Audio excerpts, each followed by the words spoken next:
स्वर्ण न्याय यात्रा क्यों निकालनी पड़ी पूरा देश जानता है। 13 जनवरी 2026 को एक काला कानून आता आपके बच्चों के खिलाफ। अब तक 6 महीने में एक भी स्वर्ण समाज का नेता नहीं बना, न केंद्र का न स्टेट का, किसी भी स्टेट का। इतने सारे मंत्री मुख्यमंत्री कोई नहीं बोली, कोई नेता बोला न कोई अभिनेता बोला। 5-7 दिन पहले से कॉकरोचों की एक प्रोग्राम चल रहा है, उसमें पुराने से पुराने अभिनेता, एक्टर, नेता, मतलब इवन कुछ भी जो भी उनका था, हर एक व्यक्ति बोल रहा था देखो बच्चों के साथ क्या हो गया। 30-35-40 करोड़ जनसंख्या है स्वर्ण समाज की, 8-10-12 करोड़ तो युवा भी होंगे। हमारे बच्चों का भविष्य नहीं है क्या? हमारे बच्चों का कोई भविष्य नहीं है, वो छात्री नहीं है क्या? वहां छात्र नजर आ रहे हैं और इन छात्रों का जो भविष्य तुमने अंधकार में कर दिया है वो कोई किसी को नजर नहीं आ रहा। अब तक आप एनालिसिस कीजिए कि कोई ये बोलने सुनने परखने वाला व्यक्ति नहीं आया कि भैया ये कानून मांगा किसने, बनाया क्यों गया है। साहब बुरा मत मानिएगा, पर अगर मेरी 2 पीढ़ी पहले 1952 में जब आरक्षण आया था, 10 साल के लिए आया था और बकायदा जिनको जरूरत थी उनको मिलना चाहिए था।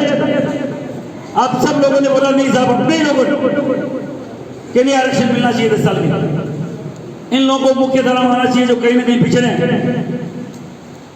और 10 साल के बाद खत्म भी तो होना चाहिए था।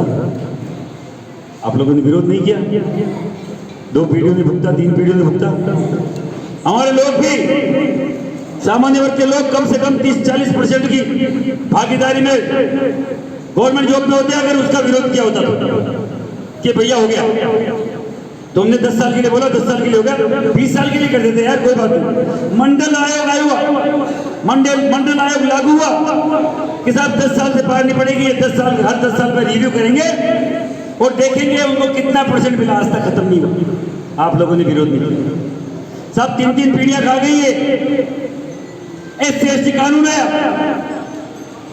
बाकायदा किसी को गलत बोलोगे, उस पर अन्याय करोगे, उसके साथ न्याय होना चाहिए, पर उस तरीके से नहीं कि पहले जेल और फिर जांच। आप लोगों ने कोई रिएक्ट नहीं किया। सैकड़ों हजारों मुकदमे हर महीने हर साल 85-90% तक झूठे दर्ज होते हैं, आपको पड़ताड़ना मिलती है। पड़ताड़ित होते हो कि नहीं होते हो साहब? अब तो बोलो, जब आपके बच्चों के भविष्य पे गाज गिरने वाली है। 6 महीने हो गए, शुरू के 1-2 महीने हम लोग भागे, पूरे प्रदेश में पूरे देश में हम लोगों ने मसाल जुलूस निकाला। जब तक हमने मसाल जुलूस निकाला लोग थोड़े बहुत जागरूक थे। एक सुप्रीम कोर्ट का स्टे आ गया, लोग चुप हो गए। स्टे आ गया। भाई लोगों जो पढ़े लिखे हैं उन सबको मैं बोलना चाह रहा हूं कि अगर जो कॉन्स्टिट्यूशन में आपके संविधान में अंकित लोग हैं, क्या सुप्रीम कोर्ट उसको हटा सकता है क्या? और जोर से बोलो, हटा सकता है क्या सुप्रीम कोर्ट? लोग को रेगुलाइज करने के लिए सुप्रीम कोर्ट है, नहीं कि हटाने के लिए। कोई भी अगर लो बन जाता है तो साहब उसकी पालना करने का काम हाई कोर्ट सुप्रीम कोर्ट का होता है। सुप्रीम कोर्ट ने एक स्टे दिया कि इसको रिव्यू करो, मतलब इसकी जांच करो, सही है गलत है। जांच तो 2-5 दिन में हो जाती है, अगर जिस सरकार ने बनाया तो मंशा होती तो 5-5, 4-4, 5-5 पेशियां पड़ गई है। अब तक सॉलिसिटर जनरल जो सरकार का होता है आज तक उपस्थित नहीं हुआ, क्योंकि आपको सीरियस नहीं लेती। जो सुप्रीम कोर्ट हाई कोर्ट 2 बजे रात को, 2:30 बजे रात को, 4 बजे रात को खुल सकता है, 6 महीने से खुला पड़ा है और पेशियां पड़ गई है, सुना तक नहीं गया। आपका नंबर बताऊं कब आया? 135वां, 148वां, 121वां, ये आपका नंबर था और उस पर सुनवाई भी नहीं हुई। हमने सोचा पता नहीं कुछ होगा। साहब कोई बोलने वाला था ना कोई सुनने वाला। भूतपूर्व प्रधानमंत्री चंद्रशेखर जी का एक बहुत बड़ा कथन है, सबसे लंबी यात्रा का अगर रिकॉर्ड है तो चंद्रशेखर जी के नाम है। उन्होंने बोला है कि जब मुझे भूख अंधेरा दिखाई दिया, कोई किरण नजर नहीं आई कोई उम्मीद की। तो लक्ष्य की ओर देखकर मैं पैदल चल पड़ा। मुझे लक्ष्य भी मिला, मंजिल भी मिली, सफलता भी मिली और सैकड़ों रास्ते भी मिले। जरूरत है आपको पैदल चल के उस लक्ष्य तक पहुंचने की। वही काम हमने तब किया जब हमें कोई रास्ता नजर नहीं आया कि कोई बोलने वाला नहीं है, कोई हमारा नेता नहीं है, कोई हमारा धनी धोनी नहीं है। ये वो अभागा समाज है जिसका कोई केंद्र में नेता नहीं है बोलने वाला साहब, कोई स्टेट में नेता नहीं है बोलने वाला। इतना अभागा समाज है कि कोई बोलना स्वीकार ही नहीं करता। तब महिपाल सिंह और महिपाल सिंह जैसे ये 5-50-100 लोग खड़े हुए और कि चलो यार कुछ तो करना पड़ेगा। हम लोगों ने देख किया कि जब कोई नजर नहीं आ रहा मंजिल, कोई उम्मीद की किरण नजर नहीं आ रही और अंधेरा चारों में है, सब पैदल चल पड़ो। मां भगवती का नाम लेके हम चल पड़े।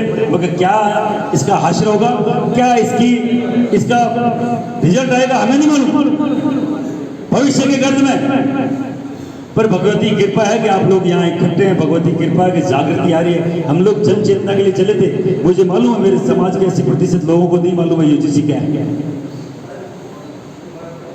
अगर मेरे कारण से, मेरे टीम के कारण से समाज में मैसेज जाता है कि यूजीसी के प्रति हम अवेयर हो रहे हैं, तो साहब जीत मिलेगी कि नहीं मिलेगी मुझे नहीं मालूम, पर जिंदा हो, जिंदा लोगों की पहचान जरूर मिलेगी। भैया ये कौम जिंदा है और विरोध करना चाहती है। और जो लोग खूब सारी संस्था चला के बैठे हुए, खूब सारे, मैं किसी को आक्षेप लगाना नहीं चाहता। मैं तो ये चाहता हूं कि आपकी संस्था का आप सदुपयोग कीजिए। आप लोगों ने कई साल संस्थाओं को दिए, समाज को दिए, पर साहब जब समाज पर विपदा आएगी और आपकी संस्था बोल नहीं पाएगी तो साहब संस्था का औचित्य फिर खत्म हो जाता है।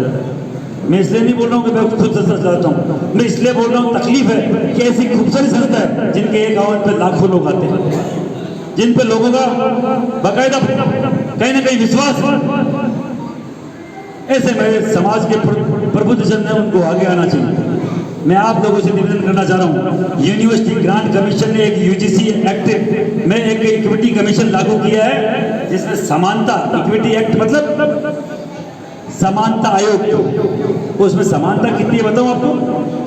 उसमें 5 सदस्य होंगे, एक 80 का होगा, एक एसटी का होगा, एक ओबीसी का होगा, एक महिला का होगा, एक दिव्यांग का होगा, स्वर्ण जाति कोई व्यक्ति वहां नहीं होगा।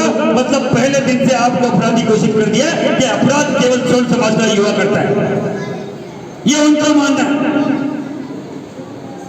सेकंड, अगर यूजीसी एक्ट के तहत, इक्विटी कमीशन के तहत कोई लड़का एससी एसटी ओबीसी का आपके लड़के के खिलाफ झूठी अगर शिकायत दर्ज कराता है, कोई भी शिकायत दर्ज कराता, 7 दिन के अंदर अंदर उस पर कार्रवाई होगी।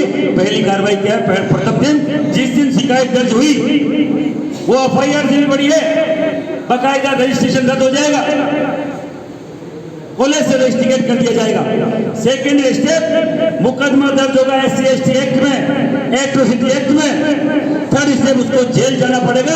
और 7वें दिन वीसी वहां का जो वाइस चांसलर, जो हेडमास्टर है, वो इस कमेटी से बाकायदा वो उसका पूरा प्रोसेस मांगेगा, क्या क्या किया, जेल हुई कि नहीं हुई, तब तक वो पूछेगा जेल हुई कि हाँ हो गई, तब बिल जुड़ेगा। आपका टॉपर बच्चा 1 मिनट में 00 हो जाएगा। आपने 4 गुना फीस भरी, एक सुदामा के बेटे ने, गरीब सुदामा के बेटे ने 4 गुना फीस भरी, एक किसान राजपूत के बेटे ने 4 गुना फीस भरी, तब जाके हायर एजुकेशन में वहाँ दाखिला होता है, पढ़ाई कर सकता है। उसके बावजूद उसको पहले दिन अपराधी घोषित कर दिया जाता है। साहब ये यूजीसी है। 80 साल में शिक्षा के स्तर को सुधारने की बात आई, वो ये नहीं कर पाए। टैलेंट देखने की बात है, पूरे विश्व में टैलेंट देखा जाता है, हमारे यहाँ जाति देखी जा रही है। हमारे मित्रता का एक संबंध पर बचा था इन जातियों से, एससी एसटी को 80 साल पहले हमसे तोड़ दिया गया, उनकी ज्यादातर के धर्मांतरण हो गए। अब ओबीसी को, जो आपकी मूल जातियां आपके साथ रहती है ओबीसी की, काती कुमार, नाई, धोबी, मारी, सुतार, सुनार, वो जब आप पैदा होते हो तब से आप मरते हैं तब तक साथ होती है। उन जातियों को आपसे दूर करके क्षत्रिय को, ब्राह्मण को अलग करने की साजिश है। ये आपको समझना पड़ेगा कि हमें इनसे तोड़ा जा रहा है, अलग किया जा रहा है, क्योंकि आप की शक्ति अभी भी खत्म नहीं हुई है। 80 साल के इस भारत आजाद में एक आज भी एक राजपूत अकेला वोट नहीं होता साहब, 10-15 वोट होता है एक राजपूत का। मतलब ये आपको कमजोर करने की साजिश है आपके बच्चियों के साथ। जो आजकल हर कोई सरकारें बोलती है, मुख्यमंत्री जाके बोलते हैं अंतरजातीय विवाह करो, मोहन भागवत जी बोल के जाते हैं अंतरजातीय विवाह की जरूरत है, आप करो, कौन मना कर रहा है? हम राजपूत है साहब, हमारी बहन बेटियों ने इज्जत आबरू के लिए जोहर कर लिया था कि मृत सूर्य के हाथ में लगा ले कोई बाहर आता था ही। और हमारी बच्चियां तुम ब्याह करने की बात करो, एक आईएएस बोल रहा है एमपी का कि ब्राह्मण की बेटी हमारी बहू बनेगी, तब आएगा समानता। सूते पड़ेंगे ऐसे आईएएस के और ऐसे सोचने वाले मरे थोड़ी, जिंदा है, हम मरने मारने वाले कौन है? इस तरीके से हमारी बहन बेटी के साथ होती करें। इस संविधान का सबसे अहिंसात्मक तरीका है पैदल यात्रा। हम लोगों ने ये इसीलिए अपनाया है कि हम पे आरोप लगते हैं कि हम पता ही नहीं क्या कर देते हैं साहब। इससे ज्यादा तो अहिंसात्मक कुछ नहीं हो सकता कि हमारे सैकड़ों राजपूत युवा, ब्राह्मण युवा पैदल चल रहे हैं और तुमसे बहुत अनुशासित तरीके से, अहिंसात्मक तरीके से डिमांड करते हैं कि यूजीसी वापस ले लो। ये न किसी ने मांगा था न किसी ने डिमांड किया, आपने थोपा है। जो सरकारें सेवा के लिए आती है, जो सुरक्षा के लिए आती है, वो हमारे साथ कुठाराघात कर रही है, हमारे बच्चों का भविष्य गर्त में लेके जा रही है, कतई स्वीकार नहीं करेंगे। आप सबसे निवेदन, 3 तारीख को जयपुर पहुंचूंगा। हमारे ब्राह्मण समुदाय के, हमारे वैश्य समुदाय के, हमारे राजपूत समुदाय के जितने भी लोग जो जो लगता है कि साहब इसमें मुझे, मैं जो बात कर रहा हूँ सही कर रहा हूँ, तो एक बार 3 तारीख के लिए माँ भगवती को मन में धारण करके, प्रभु श्री राम को, परशुराम को मन में धारण करके एक बार हाथ उठाओ। कौन कौन चले? जो जाए वो प्रभु राम की मतलब मन में धारण करेगा सरकार, कोई बात नहीं, हाथ नीचे होगा। मुझे कोई उससे कोई वो नहीं है कि साहब मैं उनसे कोई मैं नाराज होऊंगा, ये अपनी मर्जी का मामला है। पर ये बात जरूर ध्यान रखना अपने बेटे पोतों की तरफ देख के कि इनके बच्चों का भविष्य अंधकार में है। अगर मेरे जाने से ये हो रहा है, उन समाजों के लोग, जिनके अधिकारी भी, जिनके नेता भी, जिनके अभिनेता भी, बच्चा बच्चा जागरूक है और हमने इतना बड़ा काला कानून आ गया, हम लोग एक दिन नहीं जा पा रहे हैं। इससे ज़्यादा विडम्बना नहीं हो सकती। आगे भी हमारा सिंहासन में लोग इंतजार कर रहे हैं, हम लोग पैदल चल रहे हैं। हो सकता है यहाँ भी 2-3 घंटे लेट है। सुबह बार मन कियो काउसा के कि मैं तो 8 बजे ही आई गया, बस मैं तो पैदल चल रहा हूँ और पैदल में जितना समय लागे भी तो आपके लागे हो। और अनुशासित तरीका 3 तारीख का बट ज्ञापन दे, 5-7 किलोमीटर जयपुर की सड़क पर पैदल चाल और चुपचाप सम्मान ज्ञापन दे घर आओ।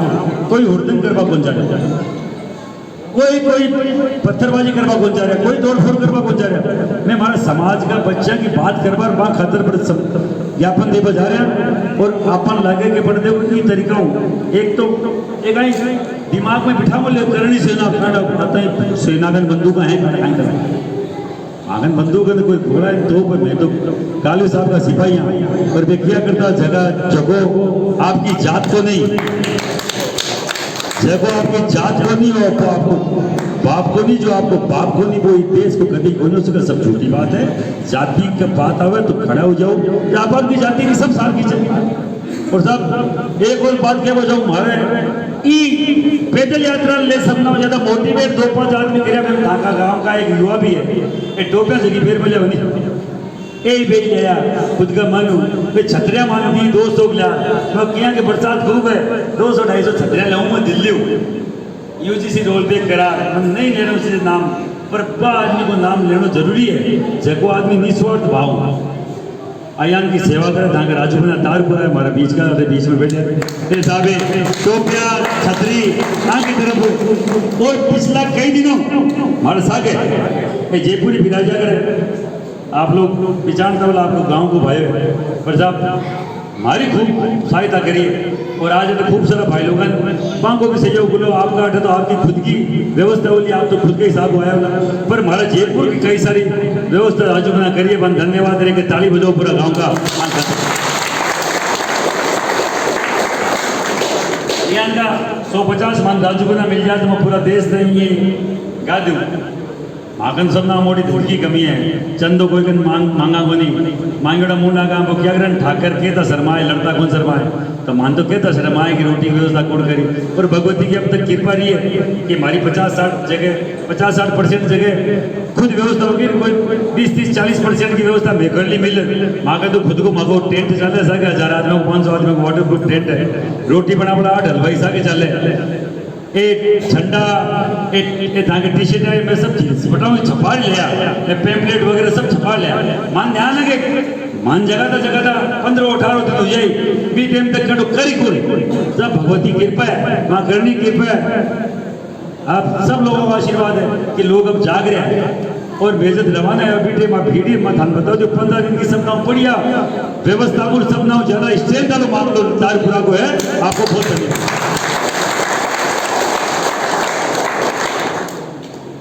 आप सब लोग मान सम्मान दियो केवल आई चाहूँ शाम का सीकर पधारो तो और 4 चांद लागी और 3 तारीख को पधारना है। जय हिंद जय भारत। UGC roll back